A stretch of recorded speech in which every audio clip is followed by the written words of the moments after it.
ಸಿಂಧೂರಾರುಣವಿಗ್ರಹಾಂ ತ್ರಿನಯನಾಂ ಮಾಣಿಕ್ಯಮೌಲೀಸ್ಫುರತ್ತಾರಾನಾಯಕಶೇಖರಾಂ ಸ್ಮಿತಮುಖೀಮಾಪೀನವಕ್ಷೋರುಹಾಂ ಪಾಣಿಭ್ಯಾಮಲಿಪೂರ್ಣರತ್ನಚಷಕಂ ರಕ್ತೋತ್ಪಲಂ ಬಿಭ್ರತೀಂ ಸೌಮ್ಯಾಂ ರತ್ನಘಟಸ್ಥರಕ್ತಚರಣಾಂ ಧ್ಯಾಯೇತ್ ಪರಾಮಂಬಿಕಾಂ. ಮುಂದಿನ ಶ್ಲೋಕವನ್ನು ನೋಡೋಣ. ಮುದ್ಗೌದನಾಸಕ್ತ ಚಿತ್ತ ಸಾಕಿನ್ಯಂಬ ಸ್ವರೂಪಿಣಿ ಆಜ್ಞಾಚಕ್ರಾಬ್ಜ ನಿಲಯ ಶುಕ್ಲವರ್ಣ ಷಡಾನನ. ಈ ಶ್ಲೋಕದಲ್ಲಿ ಮೊದಲನೇ ನಾಮ ಮುದ್ಗೌದನಾಸಕ್ತ ಚಿತ್ತ. ಇದರ ಅರ್ಥ ಧಾನ್ಯದಿಂದ ಮಾಡಿದ ಅನ್ನ ಅಥವಾ ಆಹಾರದಲ್ಲಿ ಆಸಕ್ತಿಯುಳ್ಳವಳು ಅಂತ. ಇಲ್ಲಿ ಮುದ್ಗ ಅಂತಂದರೆ ಧಾನ್ಯ ಅಂತ ಅರ್ಥ.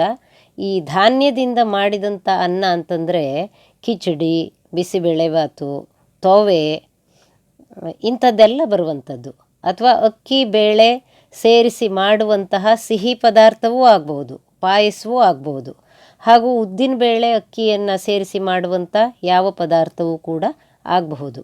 ಇದೆಲ್ಲವೂ ಕೂಡ ಈ ಧಾನ್ಯಗಳು ನಮ್ಮ ಶರೀರಕ್ಕೆ ಬಲ ಕೊಡುವಂಥದ್ದು, ಮಾಂಸಕ್ಕೆ ಬಲ ಕೊಡುವಂಥದ್ದಲ್ವಾ. ಅಂತಹ ಆಹಾರವೇ ಈ ಸಾಕಿನಿ ಅನ್ನೋ ದೇವಿಗೆ ನೈವೇದ್ಯಕ್ಕೆ ಶ್ರೇಷ್ಠವಾದದ್ದು ಅಂತ ಈ ನಾಮ ಹೇಳ್ತಾ ಇದೆ.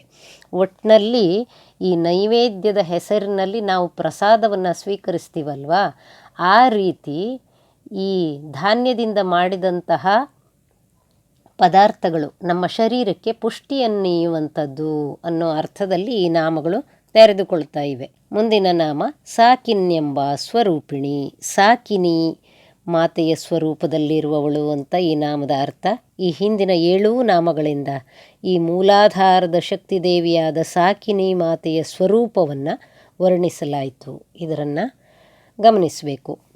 ಅಲ್ಲಿಗೆ ಮೂಲಾಧಾರ ಚಕ್ರದವರೆಗೆ, ವಿಶುದ್ಧಿ ಚಕ್ರದಿಂದ ಶುರು ಮಾಡಿ ಮೂಲಾಧಾರ ಚಕ್ರದವರೆಗೆ ದೇವಿಯರು ವಿವಿಧ ರೂಪದಲ್ಲಿ ಬೇರೆ ಬೇರೆ ಚಕ್ರದಲ್ಲಿ ಹೇಗೆ ಬೇರೆ ಬೇರೆ ಶಕ್ತಿ ದೇವತೆಗಳಿಂದ ಒಡಗೂಡಿಕೊಂಡು ನಮ್ಮ ಶರೀರದಲ್ಲೇ ನಿವಾಸವನ್ನು ಏರ್ಪಡಿಸಿಕೊಂಡಿದ್ದಾರೆ ಅನ್ನೋದನ್ನು ನೋಡಿದಂತಾಯಿತು. ಮುಂದಿನ ನಾಮ ಆಜ್ಞಾಚಕ್ರಾಬ್ಜ ನಿಲಯ. ಆಜ್ಞಾಚಕ್ರವನ್ನೇ ತನ್ನ ನೆಲೆಯನ್ನಾಗಿಸಿಕೊಂಡವಳು ಅಂತ ಈ ನಾಮದ ಅರ್ಥ. ಈ ಆಜ್ಞಾಚಕ್ರದಲ್ಲಿ ನೆಲೆಯಾಗಿರುವಂಥ ಶಕ್ತಿ ದೇವಿಗೆ ಹಾಕಿನಿ ಅಂತ ಹೆಸರು. ಇಲ್ಲಿಂದ ಈ ಆಜ್ಞಾಚಕ್ರಾಬ್ಜ ನಿಲಯ ಅನ್ನೋ ನಾಮದಿಂದ ಮುಂದಿನ 7 ನಾಮದವರೆಗೆ ಈ ಹಾಕಿನಿ ದೇವಿಯ ಸ್ವರೂಪ ವರ್ಣನೆ ಬರ್ತಾ ಹೋಗುತ್ತೆ. ಇಲ್ಲಿ ಆಜ್ಞಾಚಕ್ರ ಅಂದರೆ ಏನು ಅಂತ ಸ್ವಲ್ಪ ವಿವರಣೆ ನೋಡೋಣ. ಆಜ್ಞಾ ಅಂದರೆ ಸ್ವಲ್ಪ ಜ್ಞಾನ ಅಂತ ಅರ್ಥ. ಯಾಕೆ ಹೀಗೆ ಹೇಳ್ತಾರೆ ಅಂತಂದರೆ, ಈ ಆಜ್ಞಾಚಕ್ರ ಅಂದರೆ ಭ್ರೂ ಮಧ್ಯ, ನಮ್ಮ ಹುಬ್ಬಿನ ಮಧ್ಯದಲ್ಲಿರುವಂಥ ಜಾಗ, ಇದರಲ್ಲಿ ಧ್ಯಾನಸ್ಥ ಆಗುವಂಥ ಸಾಧಕರಿಗೆ ಧ್ಯಾನದಲ್ಲಿ ದೇವಿಯ ದರ್ಶನ ಆಗ್ತದಂತೆ. ಆದರೆ ಆ ಧ್ಯಾನದಿಂದ ಅವನು ಬಹಿರ್ಮುಖನಾದಾಗ ಅವನಿಗೆ ಮೊದಲಿನ ಅಜ್ಞಾನವೇ ಆವರಿಸ್ತದೆ. ಪೂರ್ತಿ ಜ್ಞಾನ ಆಗೋದಿಲ್ಲ. ಆ ಧ್ಯಾನದ ಹೊತ್ತಿಗೆ ಮಾತ್ರ ಅವನಿಗೆ ಏಕಾಗ್ರತೆ ಬಂದಿರ್ತದೆ, ಪೂರ್ತಿ ಜ್ಞಾನ ಆಗಿರೋದಿಲ್ಲ. ಹಾಗಾಗಿ ಸ್ವಲ್ಪ ಜ್ಞಾನ ಅನ್ನೋ ಅರ್ಥದಲ್ಲಿ ಆಜ್ಞಾ ಅನ್ನುವಂಥ ಈ ಚಕ್ರದ ಹೆಸರನ್ನು ಈ ಥರ ಹೇಳ್ತಾರೆ.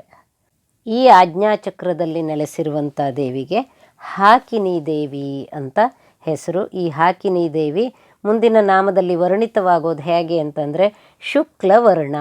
ಶುಕ್ಲವರ್ಣ ಅಂತಂದರೆ ಬಿಳಿ ಬಣ್ಣದವಳು. ಬಿಳಿ ಬಣ್ಣ ಶುಭ್ರತೆಯ ಸಂಕೇತ, ಸ್ವಚ್ಛತೆಯ ಸಂಕೇತ ಅಲ್ವಾ. ಅತ್ಯಂತ ಶುಭ್ರವಾದುದು ಅಂತ ನಮಗೆ ಗೊತ್ತಿರೋದು ಯಾವುದು? ಜ್ಞಾನವೇ ಅತ್ಯಂತ ಶುಭ್ರವಾದದ್ದು, ಶ್ರೇಷ್ಠವಾದದ್ದು, ಪವಿತ್ರವಾದದ್ದು. ಇದರಿಂದ ಶುಕ್ಲವರ್ಣ ಅನ್ನೋ ನಾಮಕ್ಕೆ ಜ್ಞಾನ ಸ್ವರೂಪಿಣಿ ಅಂತ ಅರ್ಥವನ್ನು ಮಾಡಬಹುದು. ಈ ಶುದ್ಧ ಮನಸ್ಸು ಅಥವಾ ಚಿತ್ತಶುದ್ಧಿ ಅಂತ ನಾವು ಹೇಳ್ತಿರ್ತೀವಲ್ಲ, ಆ ಚಿತ್ತಶುದ್ಧಿಯಾದಾಗ ಮನುಷ್ಯನಿಗೆ ತನ್ನಿಂತಾನೇ ಆತ್ಮಜ್ಞಾನವಾಗ್ತದೆ ಅಂತ ನಮ್ಮ ಶಾಸ್ತ್ರ ಗ್ರಂಥಗಳು ಹೇಳ್ತವೆ. ಆ ರೀತಿಯ ಶುಕ್ಲತೆ ಅಥವಾ ಮನಸ್ಸಿನ ಪರಿಶುದ್ಧತೆಯನ್ನು ಈ ಶುಕ್ಲವರ್ಣ ಅನ್ನುವಂಥ ನಾಮ ಸೂಚಿಸ್ತದೆ. ಅಂದರೆ ಆಜ್ಞಾಚಕ್ರದಲ್ಲಿ ಧ್ಯಾನಸ್ಥನಾಗುವ ಸಾಧಕನಿಗೆ ಮನಸ್ಸು ಅತ್ಯಂತ ಶುಭ್ರವಾಗ್ತದೆ, ಏಕಾಗ್ರವಾಗ್ತದೆ ಅಂತ ಈ ನಾಮಗಳು ಹೇಳ್ತಾ ಹೋಗ್ತಾ ಇವೆ. ಷಡಾನನ ಅಂತ ಮುಂದಿನ ನಾಮ. ಇದರ ಅರ್ಥ 6 ಮುಖಗಳುಳ್ಳವಳು ಅಂತ. ಈ ಜೀವರಿಗಿರುವಂಥ 6 ಅವಸ್ಥೆಗಳನ್ನು ಇವಳು ಮೀರಿದವಳು ಅಂತ ಈ 6 ಮುಖಗಳು ಅನ್ನುವಂಥ ನಾಮ ಸೂಚಿಸ್ತಾ ಇದೆ. ಜೀವರಿಗೆ ಇರುವಂಥ 6 ಅವಸ್ಥೆ ಯಾವುದು ಅಂತ ನೋಡೋಣ. ಈ ಜೀವರಿಗಿರುವಂಥ ಈ 6 ಅವಸ್ಥೆಗಳನ್ನು ಷಡೂರ್ಮಿಗಳು ಅಂತ ನಮ್ಮ ಶಾಸ್ತ್ರ ಗ್ರಂಥಗಳೆಲ್ಲ ಕರೆಯುವಂಥದ್ದು. ಆ ಷಡೂರ್ಮಿಗಳು ಅಥವಾ 6 ಅವಸ್ಥೆಗಳು ಯಾವುದು ಅಂದರೆ ಮುಪ್ಪು, ಮರಣ, ಶೋಕ, ಹಸಿವು, ಬಾಯಾರಿಕೆ ಮತ್ತು ಮೋಹ. ಈ ವಿವಿಧ ರೀತಿಯ ಅಲೆಗಳನ್ನು ಈ ತಾಯಿ ಮೀರಿದಾಳೆ ಅಂತ ಅರ್ಥ. ಯಾರಿಗೆ, ಯಾವ ಜೀವಕ್ಕೆ ತನ್ನ ಈ 6 ಅವಸ್ಥೆಗಳನ್ನು ಮೀರಿ ಒಂದು ಆತ್ಮಾನಂದದಲ್ಲಿ ನಿಲ್ಲಬೇಕೋ ಅಥವಾ ಜ್ಞಾನ ಪಡಿಬೇಕೋ ಅಂಥವರು ಧ್ಯಾನಸ್ಥರಾಗಿ ಆಜ್ಞಾಚಕ್ರದಲ್ಲಿ ಈ ಎಲ್ಲವನ್ನೂ ಮೀರಿರುವ ಮಾತೆ ಇದ್ದಾಳಲ್ಲ, ಅವಳಲ್ಲಿ ನಮ್ಮ ಮನಸ್ಸನ್ನು ಕೇಂದ್ರೀಕರಿಸಬೇಕು ಅನ್ನೋದಾಗಿ ಈ ನಾಮ ಸೂಚನೆ ಕೊಡ್ತಾ ಇದೆ. ಮುಂದಿನ ಶ್ಲೋಕವನ್ನು ನೋಡೋಣ. ಮಜ್ಜಾ ಸಂಸ್ಥಾ ಹಂಸವತಿ ಮುಖ್ಯ ಶಕ್ತಿ ಸಮನ್ವಿತ ಹರಿದ್ರಾನ್ನೈಕರಸಿಕಾ ಹಾಕಿನಿ ರೂಪಧಾರಿಣಿ. ಮಜ್ಜಾ ಸಂಸ್ಥಾ, ಇದರ ಅರ್ಥ ಮಜ್ಜೆಯಲ್ಲಿ ಇರುವವಳು. ಅಸ್ಥಿ, ಮಜ್ಜೆ, ಹೀಗೆಲ್ಲ ನಮ್ಮ ದೇಹದಲ್ಲಿ ಹಲವಾರು ಧಾತುಗಳಿವೆ ಅಂತ ನಾವು ಜೀವಶಾಸ್ತ್ರದಲ್ಲಿ ಅಭ್ಯಾಸ ಮಾಡಿದ್ವಲ್ಲ, ಅದನ್ನು ಒಂಚೂರು ಈಗ ನೆನಪು ಮಾಡ್ಕೋಬೇಕು. ಈ ಮಜ್ಜೆಯನ್ನು ಇಂಗ್ಲೀಷ್ನಲ್ಲಿ ಬೋನ್ ಮ್ಯಾರೋ ಅಂತ ಕರೀತಾರೆ. ನಮ್ಮ ದೇಹದಲ್ಲಿ ರಕ್ತ ಉತ್ಪತ್ತಿಯಾಗೋದು ಈ ಬೋನ್ ಮ್ಯಾರೋದಲ್ಲೇ ಅಂತ ವೈಜ್ಞಾನಿಕವಾಗಿ ಹೇಳುವಂಥದ್ದು. ಈ ಮಜ್ಜೆ ಅಂದರೆ ರಕ್ತ ಉತ್ಪಾದನೆಯ ಧಾತುವಿನಲ್ಲಿರುವಂಥ ಶಕ್ತಿಯನ್ನು ಹಾಕಿನಿ ಶಕ್ತಿ ಅಂತ ಕರೀತಾರೆ. ಆ ಹಾಕಿನಿ ಶಕ್ತಿಯನ್ನು ಮಜ್ಜೆಯಲ್ಲಿ ಇರುವವಳು ಅನ್ನೋ ಒಂದು ಅರ್ಥದಲ್ಲಿ ಮಜ್ಜಾ ಸಂಸ್ಥಾ ಅನ್ನೋ ನಾಮದಿಂದ ಇಲ್ಲಿ ವಾಗ್ದೇವಿಯರು ಸ್ತುತಿ ಮಾಡಿದ್ದಾರೆ. ಮುಂದಿನ ನಾಮ ಹಂಸವತಿ ಮುಖ್ಯ ಶಕ್ತಿ ಸಮನ್ವಿತ. ಇದರ ಅರ್ಥ ಹಂಸವತಿ ಮೊದಲಾದ ಶಕ್ತಿಗಳಿಂದ ಈ ಹಾಕಿನಿ ಶಕ್ತಿ ನಮ್ಮ ಆಜ್ಞಾಚಕ್ರದಲ್ಲೇನಿದ್ದಾಳೆ ಅವಳು ಸಮನ್ವಿತಳಾದವಳು. ಹಂಸವತಿ, ಕ್ಷಮಾವತಿ ಅನ್ನುವಂಥ 2 ಶಕ್ತಿಗಳಿಂದ ಕೂಡಿಕೊಂಡು ಆಜ್ಞಾಚಕ್ರದಲ್ಲಿರುವಂಥ ಲಲಿತಾಂಬೆ ಇದ್ದಾಳೆ ಅಂತ ಈ ನಾಮ ಹೇಳ್ತಾ ಇದೆ. ಹಾಗೆ ಈ ನಾಮದಲ್ಲಿ ಹಂಸ ಅಂದರೆ ತನ್ನನ್ನು ತಾನರಿವ ಪ್ರಕ್ರಿಯೆಗೆ, ನಮ್ಮದೇ ಉಸಿರಾಟದಲ್ಲಿ ನಾವು ಏಕಾಗ್ರವಾಗುವ ಕ್ರಿಯೆ ಅಂದರೆ ಉಸಿರಾಟವನ್ನು ಗಮನಿಸುವಂಥ ಕ್ರಿಯೆ, ಒಳಗೆ ಹೊರಗೆ ನಮ್ಮ ಉಸಿರು ಚಲಿಸ್ತಾ ಇರ್ತದಲ್ಲ, ಅದರ ರೀತಿಯನ್ನು ಗಮನಿಸ್ತಾ ಅದರಿಂದ ಉಂಟಾಗುವ ಶಬ್ದವನ್ನು ಗಮನಿಸುವಂಥ ಕ್ರಿಯೆ, ಇದಕ್ಕೆ ಸೋಹಂ ಜಪ ಅಥವಾ ಅಜಪ ಜಪ ಅಂತಂದರೆ ನಾವು ಉದ್ದೇಶಪೂರ್ವಕವಾಗಿ ಮಾಡ್ತಾ ಇರೋ ಜಪ ಅಲ್ಲ, ನ್ಯಾಚುರಲ್ಲಾಗಿ ಉಸಿರಾಟದ ಮೂಲಕ ನಮ್ಮ ಸೋಹಂ ಜಪ ನಡೀತಾ ಇರ್ತದೆ ಅಂತ ಇದರನ್ನು ಅಜಪ ಜಪ ಅಂತ ಕರೀತಾರೆ. ಈ ಕ್ರಿಯೆಗೆ ಹಂಸ ಅಂತ ಹೆಸರು.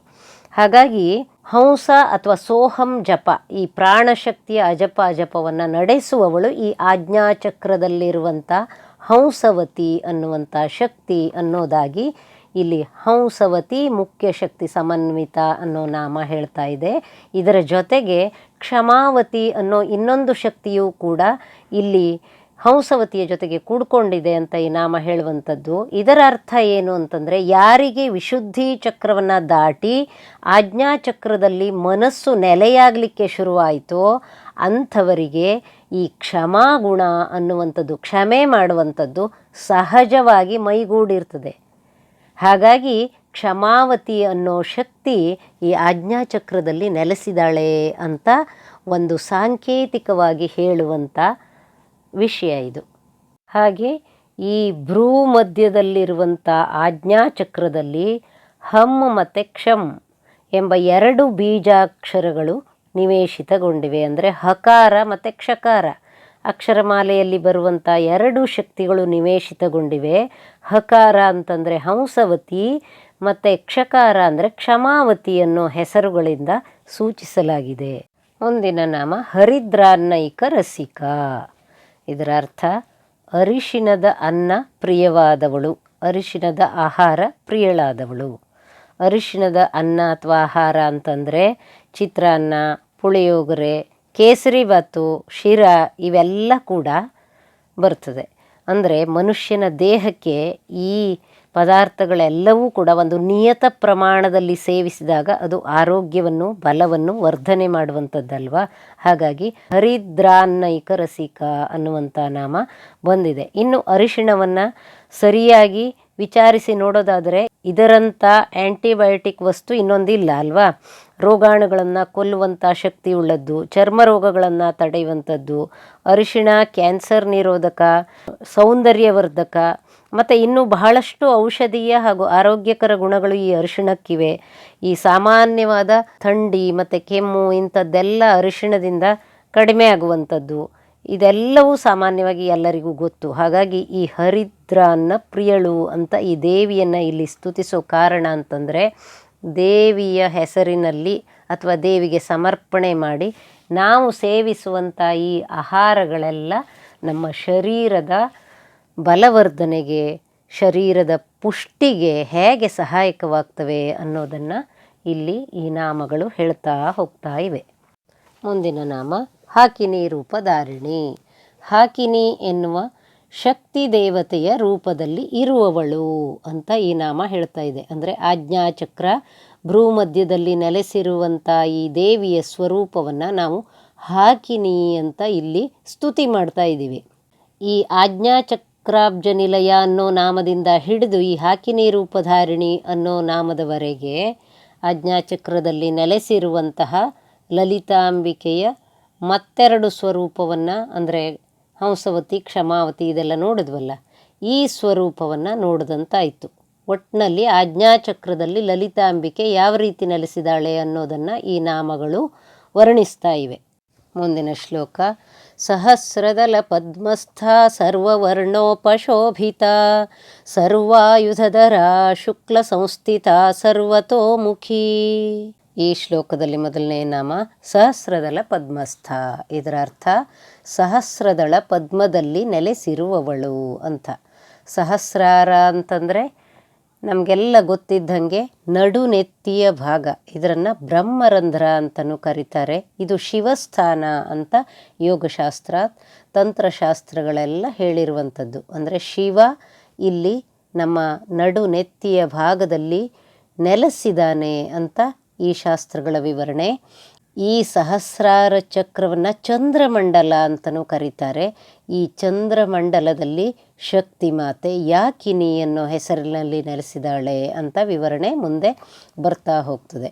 ಈ ನಾಮದಿಂದ ಹಿಡಿದು ಯಾಕಿನ್ಯೆಂಬ ಸ್ವರೂಪಿಣಿ ಅನ್ನೋ ನಾಮದ ತನಕ ಸಹಸ್ರಾರದ ಶಕ್ತಿ ಸ್ವರೂಪದ ವರ್ಣನೆ ಇದೆ. ಈ ಸಹಸ್ರಾರ ಚಕ್ರವನ್ನು ಸಾಧಕನ ಸಾಧನೆಯ ಕೊನೆಯ ಭಾಗ, ಇದರಿಂದನೇ ಆ ಅಮೃತ ಸಿಂಚನ ಆಗ್ತದೆ, ಅಥವಾ ಈ ಆನಂದದ ಪರಮಾವಧಿಯ ಸ್ಥಿತಿ, ಆನಂದದ ಸಮಾಧಿಯ ಸ್ಥಿತಿ ಸಾಧಕನಿಗೆ ಸಿದ್ಧಿಸ್ತದೆ ಅಂತ ಈ ಶಾಸ್ತ್ರಗಳು ಹೇಳುವಂಥದ್ದು. ಕುಂಡಲಿನಿ ಶಕ್ತಿ ಮೂಲಾಧಾರದಿಂದ ಸಾಧಕನ ಸಾಧನೆಯಿಂದ ಜಾಗೃತಗೊಂಡು ಸ್ವಾಧಿಷ್ಠಾನ, ಮಣಿಪುರ, ಅನಾಹತ, ವಿಶುದ್ಧಿ ಚಕ್ರದ ಮೂಲಕ ಆಜ್ಞೆಯನ್ನು ದಾಟಿ ಮೇಲೇರಿ ನಡುನೆತ್ತಿಯ ಬ್ರಹ್ಮರಂಧ್ರದಲ್ಲಿರುವ ಪರಬ್ರಹ್ಮ ತತ್ವ ಈ ಶಿವನೊಡನೆ ಐಕ್ಯಳಾಗಿ ಆ ಬ್ರಹ್ಮಾನಂದದ ಸ್ಥಿತಿಯಲ್ಲಿ ಆ ಶಕ್ತಿಯಿಂದ ಸಿಂಚನವಾಗುವ ಅಮೃತಮಯ ಆನಂದದ ರಸಭಾವವು ಆ ಸಾಧಕನ ಇಡೀ ಶರೀರದ ನರನಾಡಿಗಳಲ್ಲಿ ಕೋಶಗಳಲ್ಲಿ ತುಂಬಿ ಹೋಗಿ ಆ ಸಾಧಕನಿಗೆ ದೇಹಾತ್ಮ ಭಾವವೇ ಮರೆತು ಹೋಗಿಬಿಡ್ತದೆ. ಆನಂದ ಪರಬ್ರಹ್ಮವೇ ತಾನಾಗಿ ಬಿಡ್ತಾನೆ. ಇದೇ ಪರಮಾನಂದದ ಸ್ಥಿತಿ, ಇದೇ ಜೀವನ್ಮುಕ್ತ ಸ್ಥಿತಿ, ಇದೇ ಮತ್ತು ಆ ಸಾಧಕನ ಮುಕ್ತಿಗೆ ಕಾರಣವಾಗುವಂಥ ಸ್ಥಿತಿ ಅಂತ ಯೋಗಶಾಸ್ತ್ರ ಮತ್ತು ತಂತ್ರಶಾಸ್ತ್ರಗಳು ಹೇಳ್ತವೆ. ಈ ಯೋಗ ಮತ್ತು ತಂತ್ರಶಾಸ್ತ್ರಗಳಲ್ಲಿ ಇದನ್ನು ಪಡೆದ ಸಾಧಕರು ಇದೇ ವಿವರಣೆಯನ್ನು ಅವರ ಅನುಭವಾತ್ಮಕವಾಗಿದೆ ಅಂತ ಹೇಳ್ತಾರೆ. ಅಂದರೆ ತಮಗೆ ಅನುಭವಕ್ಕೆ ಬಂದಿದೆ ಅಂತ ಇದೇ ವಿವರವನ್ನು ಹೇಳ್ತಾರೆ. ಆ ಆನಂದದ ಸ್ಥಿತಿ ನಮಗೆ ಸಂಭವಿಸಿದಾಗ ನಾವೆಲ್ಲಿದ್ದೇವೆ, ನಾವು ಯಾರು ಅನ್ನೋದೇ ಮರ್ತು ಹೋಗ್ತದೆ ಅಂತ ಹೇಳ್ತಾರೆ. ಆ ಆನಂದ ಹೇಗೆ ಅಂತ ಹೇಳಲಿಕ್ಕೆ ಸಾಧ್ಯ ಇಲ್ಲ. ನಮ್ಮ ಶರೀರದ ಪ್ರತಿ ಕಣವೂ ಕೂಡ ಆ ಆನಂದವನ್ನು ಅನುಭವಿಸ್ತದೆ. ಮನಸ್ಸು, ಶರೀರ ಎಲ್ಲ ಕಡೆ ಆ ಆನಂದದ ಅಮೃತ ರಸ ತುಂಬಿ ಹೋಗಿರ್ತದೆ ಅಂತ ಅವರ ಅನುಭವವನ್ನು ಅವರು ವಿವರಿಸ್ತಾರೆ. ಹಾಗಾಗಿಯೇ ಸಹಸ್ರಾರಾಂಬುಜಾರೂಢ ಸುಧಾ ಸಾರಾಭಿವರ್ಷಿಣಿ ಅಂದರೆ ಸಹಸ್ರಾರಾಂಬುಜಾರೂಢ ಅಂತಂದರೆ ಸಹಸ್ರಾರ ಪದ್ಮದಲ್ಲಿ ನೆಲೆಸಿ ಶಿವನೊಡನೆ ಸೇರಿ ಸುಧಾ ಸಾರಾಭಿವರ್ಷಿಣಿ ಅಂತಂದರೆ ಅಮೃತ ರಸಧಾರೆಯನ್ನು ಇಡೀ ಶರೀರ ಮನಸ್ಸುಗಳಿಗೆ ಸಿಂಪಡಿಸುವವಳು ಅಥವಾ ಅಮೃತ ರಸಧಾರೆಯಲ್ಲಿ ಆ ಸಾಧಕನನ್ನು ಮುಳುಗಿಸಿ ಬಿಡುವವಳು ಅಂತ ಈ ನಾಮಗಳು ಹೇಳ್ತವೆ. ಸೌಂದರ್ಯ ಲಹರಿಯಲ್ಲೂ ಕೂಡ ಶಂಕರಾಚಾರ್ಯರು ಒಂದು ಶ್ಲೋಕದ ಮೂಲಕ ಇದೇ ವಿಷಯವನ್ನು ಹೇಳ್ತಾರಲ್ಲ, ಹಾಗೆ ಈ ಲಲಿತಾ ಸಹಸ್ರನಾಮದ ಅಷ್ಟೋತ್ತರದಲ್ಲೂ ಕೂಡ ಸಹಸ್ರಾರ ಸರೋಜಾತ ವಾಸಿತಾಯೇ ನಮೋ ನಮಃ ಅನ್ನುವಂಥ ಒಂದು ನಾಮ ಇದೆ. ಅದೂ ಕೂಡ ಇದೇ ಅರ್ಥವನ್ನು ತನ್ನೊಡಲಿನಿಂದ ಬಿಚ್ಚಿಡುವಂಥದ್ದು. ಮುಂದಿನ ನಾಮ ಸರ್ವವರ್ಣೋಪಶೋಭಿತ. ಈ ಸಹಸ್ರಾರ ದಲದಲ್ಲಿ ಶಿವನೊಡನೆ ಐಕ್ಯವಾದ ಈ ಭವಾನಿ ಅಥವಾ ಲಲಿತಾಂಬಿಕೆ ಸರ್ವವರ್ಣಗಳಿಂದ ಶೋಭಿತಳಾದವಳು. ಇಲ್ಲಿ ಸರ್ವವರ್ಣ ಅಂತಂದರೆ ನೋಡಿ, ವರ್ಣ ಅಂತಂದರೆ ವರ್ಣಮಾಲೆ ಅಂತಲೂ ಅರ್ಥ, ವರ್ಣ ಅಂತಂದರೆ ಬಣ್ಣ ಅಂತಲೂ ಅರ್ಥ. ವರ್ಣ ಅಂದರೆ ವರ್ಣಾಶ್ರಮ ಧರ್ಮಗಳನ್ನು ಹೇಳ್ತಾರಲ್ಲ, ಆ ವರ್ಣ ಅಂತಲೂ ಅರ್ಥ. ಆ ಎಲ್ಲ ರೀತಿಯ ವರ್ಣಗಳಿಂದಲೂ ಇಲ್ಲಿ ಶಿವೈಕ್ಯಳಾದ ಸ್ಥಿತಿಯಲ್ಲಿ ಆ ಲಲಿತಾಂಬಿಕೆಯಲ್ಲೇ ಈ ವರ್ಣಗಳು ಅಡಕವಾಗಿವೆ. ಆ ವರ್ಣಗಳಿಂದ ಇವಳು ಶೋಭಿಸ್ತಾ ಇದ್ದಾಳೆ ಅಂತ ಈ ನಾಮ ಹೇಳ್ತಾ ಇದೆ. ಹಿಂದಿನ ನಾಮಗಳಲ್ಲಿ ನಮ್ಮ ದೇಹದ ವಿವಿಧ ಚಕ್ರದಲ್ಲಿ ನೆಲೆಸಿದ ಬೇರೆ ಬೇರೆ ಯೋಗಿನಿಯರಿಗೆ ಸಂಬಂಧಿಸಿದ ಈ ವರ್ಣಗಳನ್ನು ಹೇಳಿದ್ರಲ್ಲ, ಶ್ಯಾಮ, ರಕ್ತ, ಪೀತ ಮುಂತಾದ ಬಣ್ಣಗಳನ್ನು ಹೇಳಿದ್ರಲ್ಲ, ಆ ಎಲ್ಲ ಬಣ್ಣಗಳಿಂದಲೂ ಇಲ್ಲಿ ಕೂಡಿಕೊಂಡಿದ್ದಾಳೆ. ಹಾಗೆ ವರ್ಣ ಅಂತಂದರೆ ಅಕ್ಷರ ಅಂತನೂ ಅರ್ಥ. ಆದ್ದರಿಂದ ಅ ಆದಿಂದ ಪ್ರಾರಂಭಿಸಿ ಈ ವರ್ಣಮಾಲೆಯಲ್ಲಿರುವಂಥ ಸ್ವರ, ವ್ಯಂಜನ, ಸಂಯುಕ್ತಾಕ್ಷರ ಎಲ್ಲವನ್ನೂ ಅಂದರೆ ಇಡೀ ವರ್ಣಮಾಲೆಯನ್ನೇ ಒಳಗೊಂಡಿದ್ದಾಳೆ. ಇಡೀ ಭಾಷೆಯನ್ನು ನೇಯುವ ವರ್ಣಮಾಲೆಯೇ ಇವಳಾದ್ದರಿಂದ ಸರ್ವವರ್ಣೋಪಶೋಭಿತ ಅಂತ ಅವಳಿಗೆ ನಾಮದ ಸ್ತುತಿ ನಡೀತಾ ಇದೆ. ಸರ್ವಭಾಷಾ ಸುಶೋಭಿತ ಅಂತಲೂ ಹೇಳ್ಬೋದು. ಯಾಕೆಂದರೆ ಅವಳು ಸರ್ವಭಾಷಾರೂಪಿಣಿಯೂ ಅಲ್ವಾ. ಹಾಗಾಗಿ ಸರ್ವವರ್ಣೋಪಶೋಭಿತ, ಶಿವನ ಜೊತೆ ಕೂಡಿಕೊಂಡು ಪರಿಪೂರ್ಣಳಾಗಿ ಆನಂದದ ಸ್ಥಿತಿಯಲ್ಲಿ ಮಗ್ನವಾಗಿರುವಂಥ ಸ್ಥಿತಿಯಲ್ಲಿ ಇಡೀ ಬ್ರಹ್ಮಾಂಡದಲ್ಲಿ ಯಾವ ಯಾವ ವಿಷಯಗಳು ಇರ್ತದೆಯೋ, ಯಾವ ಯಾವ ಸಂಗತಿಗಳು ಕಾಣ್ತದೆಯೋ, ಯಾವ ಯಾವ ಸಂಗತಿಗಳು ಕಾಣದೇ ಇರ್ತವೆಯೋ ಅವೆಲ್ಲವೂ ಕೂಡ ಆ ಭವಾನಿಯ ಶಿವೈಕ್ಯ ಸ್ಥಿತಿ ಏನಿದೆ ಅಥವಾ ಕುಂಡಲಿನಿ ಶಕ್ತಿಯ ಶಿವೈಕ್ಯ ಸ್ಥಿತಿ ಏನಿದೆ ಅದರೊಳಗೆ ಕೂಡಿಕೊಂಡಿರುತ್ತೆ ಅಂತ. ಬ್ರಹ್ಮೈಕ್ಯ ಸ್ಥಿತಿಯಲ್ಲಿ ಎಲ್ಲವೂ ಅಲ್ಲಿ ಹಾಜರಿರುತ್ತೆ ಅಂತ ಈ ನಾಮ ಹೇಳ್ತಾ ಇದೆ. ಮುಂದಿನ ನಾಮ ಸರ್ವಾಯುಧಧರ, ಸರ್ವ ಆಯುಧಗಳನ್ನು ಧರಿಸಿದವಳು. ನೋಡಿ, ಸಹಸ್ರದಲ ಪದ್ಮಸ್ಥ ಅಂತ ಪ್ರಾರಂಭವಾಗುವಂತಹ ಈ ಶಿವಶಕ್ತಿ ಐಕ್ಯ ಸ್ವರೂಪದ ವರ್ಣನೆ ಬರುವಂಥ ಈ ನಾಮಗಳಲ್ಲಿ ಭಗವದ್ಗೀತೆಯ ವಿಶ್ವರೂಪದ ನೋಟ ಕಂಡು ಬರ್ತಾ ಇದೆ. ಆದರೆ ಆ ವಿಶ್ವರೂಪದಲ್ಲಿ ಕಂಡುಬರುವಂತಹ ಎಲ್ಲ ರೂಪಗಳು, ಎಲ್ಲ ಶಕ್ತಿಗಳೂ ಕೂಡ ಐಕ್ಯವಾಗಿ ಅಖಂಡವಾಗಿವೆ, ಪರಿಪೂರ್ಣವಾಗಿವೆ. ವಿಶ್ವರೂಪದ ನೋಟ ಮತ್ತು ಪುರುಷ ಸೂಕ್ತ ಹೇಳುವಂತಹ ದೃಶ್ಯ ಏನಿದೆ ಅದೇ ಈ ನಾಮಗಳು ಸರ್ವವರ್ಣೋಪಶೋಭಿತ, ಸರ್ವಾಯುಧಧರ, ಶುಕ್ಲ ಸಂಸ್ಥಿತ ಹೀಗೆಲ್ಲ ನಾಮಗಳು ಹೇಳ್ತಾವಿಯಲ್ಲ, ಅದೆಲ್ಲವೂ ಕೂಡ ಆ ವಿಶ್ವರೂಪ ದರ್ಶನದ ಒಂದು ಭಾವವನ್ನೇ ತರ್ತಾ ಇದೆ. ಅಂದರೆ ಅವಳು ಎಲ್ಲ ವರ್ಣಗಳಿಂದ ಕೂಡಿಕೊಂಡವಳು. ಸಹಸ್ರಾರ ಪದ್ಮದಲ್ಲಿ ಶಿವನೊಡನೆ ಐಕ್ಯಳಾಗಿರುವಂಥ ಸ್ಥಿತಿಯಲ್ಲಿ ಅವಳು ಎಲ್ಲ ವರ್ಣದವಳು, ಅವಳು ಎಲ್ಲ ಕಡೆ ಇದ್ದಾಳೆ, ಎಲ್ಲ ಆಯುಧವನ್ನು ಧರಿಸಿದಾಳೆ, ಎಲ್ಲ ಆಹಾರವೂ ಪ್ರಿಯಳಾದವಳು, ಶುದ್ಧ ಸ್ವರೂಪಿಣಿ ಅಂತೆಲ್ಲ ಬರುವಂಥದ್ದು ನಿಜವಾಗಿ ವಿಶ್ವರೂಪದ ವರ್ಣನೆಯೇ ಆಗಿದೆ. ಎಲ್ಲವನ್ನೂ ಒಳಗೊಂಡು ಎಲ್ಲವೂ ಆಗಿರುವವಳು ಅಂದರೆ ಪೂರ್ಣ ಸ್ವರೂಪ. ಪೂರ್ಣ ರೂಪವೂ ಹೌದು, ಆ ರೂಪಗಳಲ್ಲಿನ ಆಂತರಂಗಿಕವಾದ ಪೂರ್ಣ ಸ್ವರೂಪವೂ ಹೌದು. ಆ ಪೂರ್ಣ ಸ್ವರೂಪವೇ ತನ್ನಲ್ಲಿ ತಾನಿರುವ ಆನಂದ ಅಂತ ಈ ಶ್ರೀ ಕೃಷ್ಣ ಗೀತೆಯಲ್ಲಿ ಹೇಳಿರುವಂಥ ಪೂರ್ಣ ಸ್ವರೂಪದ ವಿಷಯವನ್ನೇ ಈ ಸಹಸ್ರದಳ ಪದ್ಮಸ್ಥ ಅನ್ನುವಂತಹ ನಾಮದಿಂದ ಶುರುವಾಗಿ ಈ ಸಹಸ್ರದಳದಲ್ಲಿ ನೆಲೆಸಿರುವಂಥ ಶಿವೈಕ್ಯಳಾದ ದೇವಿಯ ವರ್ಣನೆ ಬರ್ತಾ ಹೋಗ್ತದಲ್ಲ, ಆ ದೇವಿಯ ವರ್ಣನೆ ಎಲ್ಲ ಇದರನ್ನೇ ಹೇಳುವಂಥದ್ದು. ಅಂದರೆ ಶ್ರೀಕೃಷ್ಣ ಹೇಳಿದ ಸಮಾಧಿ ಸ್ಥಿತಿಗೂ ಇಲ್ಲಿ ಈ ಯೋಗಶಾಸ್ತ್ರ ತಂತ್ರಶಾಸ್ತ್ರಗಳು ಹೇಳುವಂಥ ಒಂದು ಕುಂಡಲಿನಿ ಜಾಗೃತಿಯಿಂದಾಗುವ ಸಮಾಧಿ ಸ್ಥಿತಿಗೂ ಆ ಆನಂದಕ್ಕೂ ಯಾವ ವ್ಯತ್ಯಾಸವೂ ಇಲ್ಲ ಅನ್ನೋದನ್ನು ನಾವು ಇಲ್ಲಿ ಲಕ್ಷ್ಯ ಹಾಕಬೇಕು. ಮುಂದಿನ ನಾಮ ಶುಕ್ಲ ಸಂಸ್ಥಿತ. ಶುಕ್ಲ ಸಂಸ್ಥಿತ ಅಂದರೆ ರೇತಸ್ಸಿನಲ್ಲಿ ನೆಲೆಸಿರುವವಳು. ಶುಕ್ಲ ಅಂದರೆ ಬಿಳಿ ಬಣ್ಣ ಅಂತಲೂ ಅರ್ಥ ಇದೆ, ಆದರೆ ಇಲ್ಲಿ ವೀರ್ಯದಲ್ಲಿ ರೇತಸ್ಸಿನಲ್ಲಿ ಇರುವಂಥವಳು. ಪುರುಷರಲ್ಲಿ ಸಂತಾನಕ್ಕೆ ಕಾರಣವಾಗುವ ಜೀವಬೀಜ ಈ ರೇತಸ್ಸು. ಈ ರೇತಸ್ಸಿನಲ್ಲಿ ಈ ಸಂತಾನ ಬೀಜದೊಳಗಿರುವಂಥ ಶಕ್ತಿ ಅಂತಂದರೆ ಈ ಮಾತೆಯೇ ಆಗಿದ್ದಾಳೆ ಅಂತ ಈ ನಾಮ ಹೇಳ್ತದೆ. ಅಂದರೆ ಸೃಷ್ಟಿಯನ್ನು ಮುಂದುವರಿಸುವ ಈ ಸಂತಾನೋತ್ಪತ್ತಿ ಕ್ರಿಯೆಯ ಶಕ್ತಿ ಸಾರವಾಗಿ ಈ ಮಾತೆಯೇ ಪುರುಷ ದೇಹದಲ್ಲಿ ಕ್ರಿಯಾಶೀಲಳಾಗಿದ್ದಾಳೆ ಅಂತ ಈ ನಾಮ ಹೇಳ್ತಾ ಇದೆ. ಜೊತೆಗೆ ಸ್ತ್ರೀ ದೇಹದಲ್ಲೂ ಕೂಡ ಸಂತಾನೋತ್ಪತ್ತಿಗೆ ಕಾರಣವಾಗುವಂತಹ ಶೋಣಿತವೂ ಕೂಡ ಇವಳೆ. ಅಂಡಾಣು ಅಂತ ಹೇಳ್ತೀವಲ್ಲ, ಆ ಅಂಡಾಣುವಲ್ಲಿರುವಂತಹ ಶಕ್ತಿಯೂ ಕೂಡ ಇದೇ ತಾಯಿಯೇ. ಹಾಗಾಗಿ ಸಂತಾನೋತ್ಪತ್ತಿ ಕ್ರಿಯೆಗೆ ಪ್ರೇರೇಪಿಸುವ ಮತ್ತು ಕಾರಣವಾಗುವ ಎಲ್ಲ ಶಕ್ತಿ ಚೈತನ್ಯವೂ ಕೂಡ ಈ ಮಾತೆಯೇ ಅಂತ ಈ ನಾಮ ಹೇಳ್ತಾ ಇದೆ. ಮುಂದಿನ ನಾಮ ಸರ್ವತೋಮುಖಿ. ಸರ್ವತೋಮುಖಿ ಅಂತಂದರೆ ಎಲ್ಲ ಕಡೆಯೂ ಮುಖವುಳ್ಳವಳು, ಸರ್ವತೋಮುಖವಾಗಿರುವವಳು ಅಂತ ಅರ್ಥ. ವಿಶ್ವರೂಪ ದರ್ಶನದ ವಿಷಯವನ್ನು ಹಿಂದಿನ ನಾಮದಲ್ಲಿ ಹೇಳಾಯ್ತಲ್ಲ, ಅದೇ ರೀತಿ ಸರ್ವತೋಕ್ಷಿ ಶಿರೋಮುಖಂ ಅಂತ ವಿಶ್ವರೂಪ ವರ್ಣನೆಯ ಸಂದರ್ಭವೇ ಇಲ್ಲಿ ಈ ನಾಮದಲ್ಲಿ ತೆರೆದುಕೊಂಡಿರುವಂಥದ್ದು. ಹಾಗೆ ಪುರುಷ ಸೂಕ್ತ ಮಂತ್ರ ಮತ್ತು ನಾರಾಯಣ ಸೂಕ್ತ ಇದೆಲ್ಲವೂ ಕೂಡ ಇದೇ ವಿಷಯವನ್ನು ಹೇಳುವಂಥದ್ದು. ಒಂದೇ ಶಕ್ತಿ ಚೈತನ್ಯ ಬೇರೆ ಬೇರೆ ಬೇರೆ ರೂಪದಲ್ಲಿ ತನ್ನನ್ನು ತಾನೇ ಇಡೀ ಪ್ರಪಂಚದ ತುಂಬ, ಇಡೀ ಬ್ರಹ್ಮಾಂಡದ ತುಂಬ ಅಭಿವ್ಯಕ್ತಿ ಮಾಡಿಕೊಂಡು ಈ ಪ್ರಪಂಚವನ್ನು ಸೃಷ್ಟಿ ಮಾಡಿ ಈ ಪ್ರಪಂಚದಲ್ಲಿ ಕಾರ್ಯನಿರತವಾಗಿದೆ.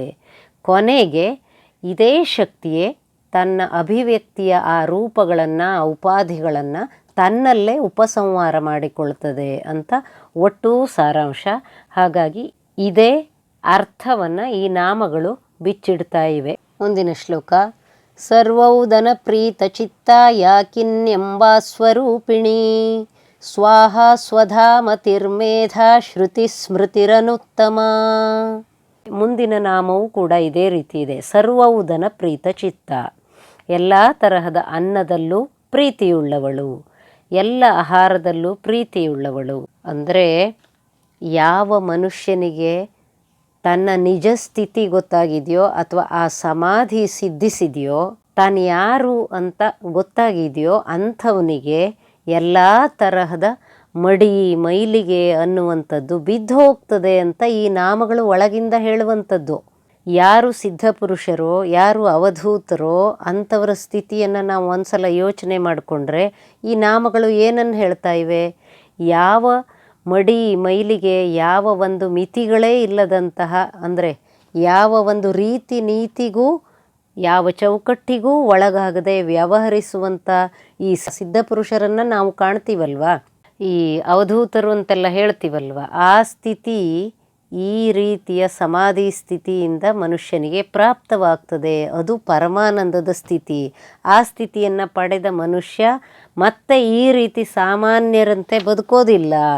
ಅವನಿಗೆ ಜ್ಞಾನ ಪ್ರಾಪ್ತಿಯಾಗಿರ್ತದೆ, ತಾನು ಯಾರು ಅನ್ನೋದು ಗೊತ್ತಾಗಿರ್ತದೆ. ತಾನು ಈ ಶರೀರ ಅಲ್ಲ, ಮನಸ್ಸಲ್ಲ.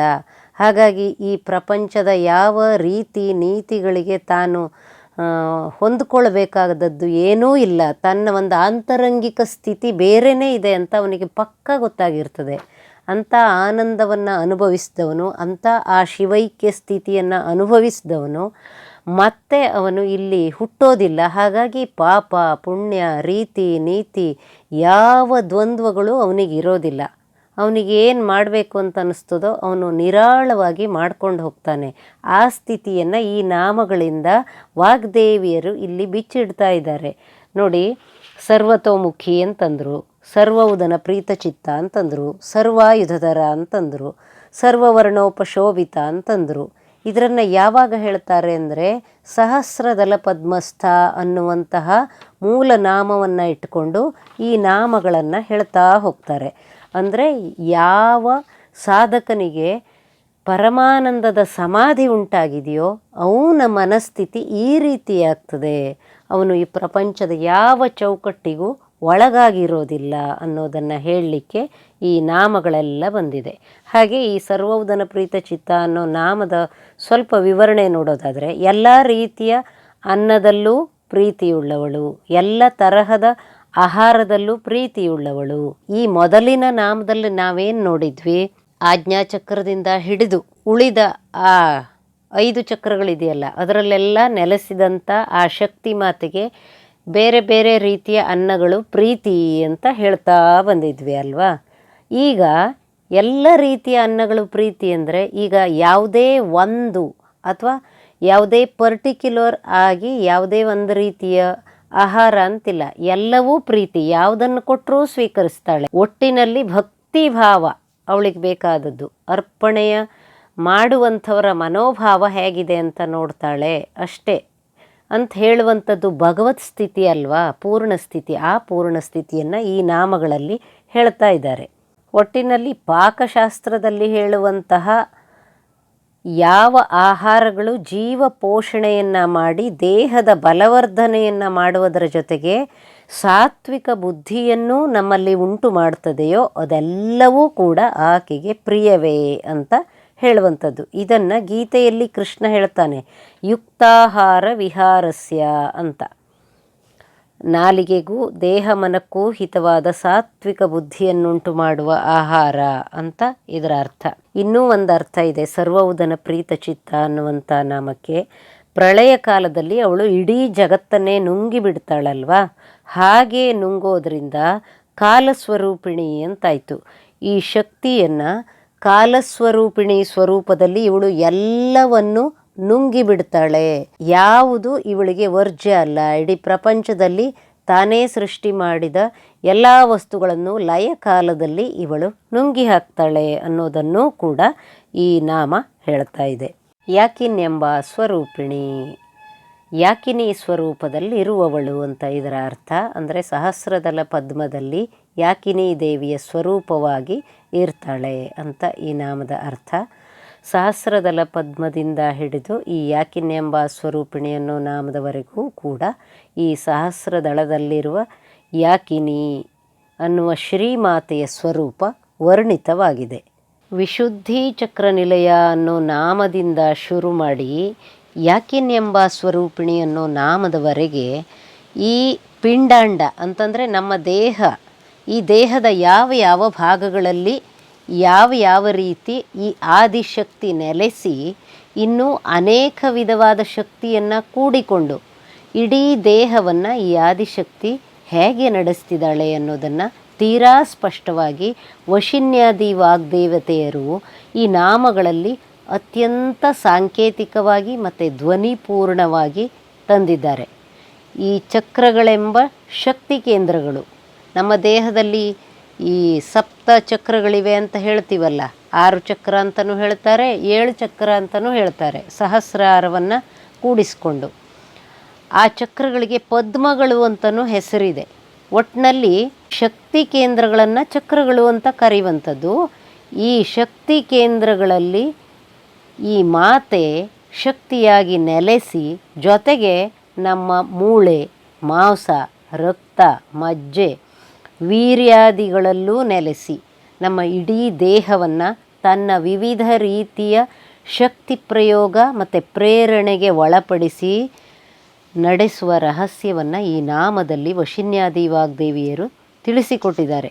ಇಷ್ಟೇ ಅಲ್ಲ, ಇದರ ಜೊತೆಗೆ ಆಹಾರ, ನಾಲಿಗೆಗೂ ರುಚಿಯಾಗಿ, ಮನಸ್ಸಿಗೂ ತೃಪ್ತಿಯಾಗಿ, ದೇಹಕ್ಕೂ ಆರೋಗ್ಯಕರವಾಗಿ, ಬುದ್ಧಿವರ್ಧಕವಾಗಿ, ಮತ್ತು ತಿನ್ನುವ ಆಹಾರವೇ ಔಷಧಿಯಾಗಿ ಮಾರ್ಪಟ್ಟು ಇಡೀ ನಮ್ಮ ಶರೀರ ಮನಸ್ಸು ಆರೋಗ್ಯದ ನೆಮ್ಮದಿಯಲ್ಲಿ ಬದುಕುವಂತಹ ಎಲ್ಲ ರಹಸ್ಯಗಳೂ ಕೂಡ ಈ ನಾಮಗಳಲ್ಲಿ ಒಂದೊಂದಾಗಿ ಬಿಚ್ಚಿಟ್ಟಿದ್ದಾರೆ. ಬಹಳ ಅದ್ಭುತವಾಗಿದೆ ಸಹಸ್ರನಾಮದ ಈ ರಹಸ್ಯ ಸಂಕೇತಗಳು. ಪ್ರತಿಯೊಂದು ನಾಮದಲ್ಲೂ ಈ ರೀತಿ ಸಂಕೇತವೇ ಇದೆ, ಅಂದರೆ ರಹಸ್ಯಗಳೇ ತುಂಬಿಕೊಂಡಿವೆ.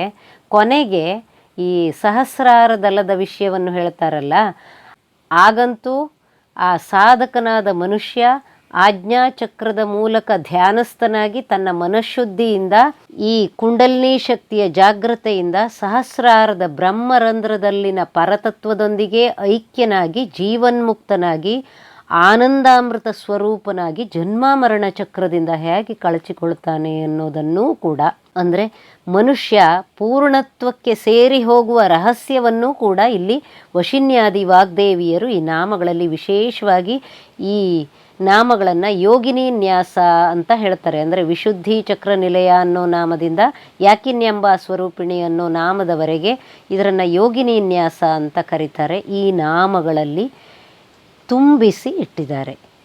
ಯೋಗಿನಿ ನ್ಯಾಸ ಅನ್ನುವಂಥ ಪೂರ್ಣ ಕುಂಭ ಈ ಮನುಷ್ಯನ ದೇಹದಲ್ಲಿರುವ ರಹಸ್ಯವನ್ನೆಲ್ಲ ಒಂದೊಂದಾಗಿ ಬಿಚ್ಚಿಡ್ತದೆ. ಸಾಧನೆಯ ರಹಸ್ಯ ಇವು, ಮನುಷ್ಯ ಪೂರ್ಣನಾಗುವ ರಹಸ್ಯ. ಇದರನ್ನು ನಾವು ನಮ್ಮೊಳಗೇ ಅರಿತು ವಿಚಾರಿಸಿ ನೋಡ್ಕೋಬೇಕು. ಮುಂದಿನ ನಾಮದ ವಿವರಣೆಗಳನ್ನು ಮತ್ತೆ ಮುಂದಿನ ಸಂಚಿಕೆಯಲ್ಲಿ ಹೀಗೆ ನೋಡ್ತಾ ಹೋಗೋಣ. ನಮಸ್ಕಾರ.